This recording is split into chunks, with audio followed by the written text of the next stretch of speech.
நம்ம போன வீடியோல பார்த்தோம். அல்கீன்ஸ் ஆர் ரியாக்டிவ்னு வந்து பார்த்தோம் இல்லையா? அல்கேன கம்பேர் பண்ணும்போது அல்கீன்ஸ் ஆர் வந்து பார்த்தீங்கன்னா, ஹைலி ரியாக்டிவ்னு வந்து பார்த்தோம்.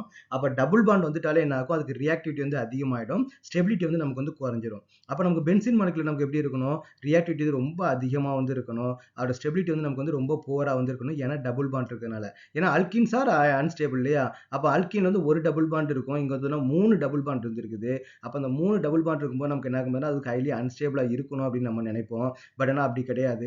இங்க நமக்கு என்னன்னு பார்த்தீங்கன்னா, இந்த மாலிக்யூல் வந்து பார்த்தீங்கன்னா, ரெசோனன்ஸ் ஸ்ட்ரக்சர் வந்து பார்த்தீங்கன்னா வந்துரும். ரெசோனன்ஸ் ஸ்ட்ரக்சர்ன்றது என்னன்னு பார்த்தீங்கன்னா, இந்த டபுள் பாண்ட் வந்து என்னன்னு பார்த்தீங்கன்னா, இங்க மூவ் ஆயிடும். இந்த டபுள் பாண்ட் வந்து இங்க மூவ் ஆகும். இந்த டபுள் பாண்ட் வந்து இங்க மூவ் ஆகும். அப்ப நமக்கு வந்து பார்த்தீங்கன்னா, ஒரு பாண்ட், ஒரு பை பாண்ட் வந்து ஒரு எலக்ட்ரான்லேருந்து இன்னொரு எலக்ட்ரான்ஸ்க்கு மூவ் பண்ணணும் அப்படின்னு பார்த்தீங்கன்னா, they want to spend some energy. அப்ப அது எனர்ஜிய ஸ்பெண்ட் பண்ணும்போது, அதோட எனர்ஜி நமக்கு என்ன ஆயிடும் பார்த்தீங்கன்னா, குறைஞ்சிரும். அப்ப பென்சீனுக்குன்னு ஒரு எனர்ஜி வந்து இருக்கும். அப்ப அது அது வந்து பார்த்தீங்கன்னா, அது ஏதோ சம் ஒர்க் வந்து பண்ணுது. அந்த ஒர்க்க பண்ணும்போது நமக்கு என்ன, அதோட எனர்ஜி வந்து குறைஞ்சிரும். எப்பவுமே ஒரு மாலிக்யூலுக்கு வந்து எனர்ஜி வந்து குறைஞ்சிச்சு அப்படின்னா, இட் வில் பி ஹைலி ஸ்டேபிளா வந்து நமக்கு வந்து மாறிடும். அப்ப due to the resonance structure நமக்கு என்ன ஆயிடுது?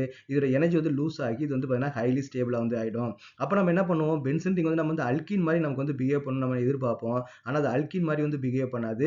ஆல்மோஸ்ட் வந்து பார்த்தீங்கன்னா, அல்கேன் மாரி ஸ்டெபிலிட்டி வந்து இருக்கும். அல்கேன் வந்து எவ்வளவு ஹைலி ஸ்டேபிளா இருக்குதோ, அது மாரி பென்சீன் வந்து பார்த்தீங்கன்னா, அல்கேன் மாரி ஸ்டெபிலிட்டியா இருக்கும். அப்ப அது பென்சீன் வந்து அல்கேன் மாரி பிஹேவ் பண்ணுமா அப்படின்னு வந்து கேட்டீங்கன்னா, அப்படிலாம் கிடையாது.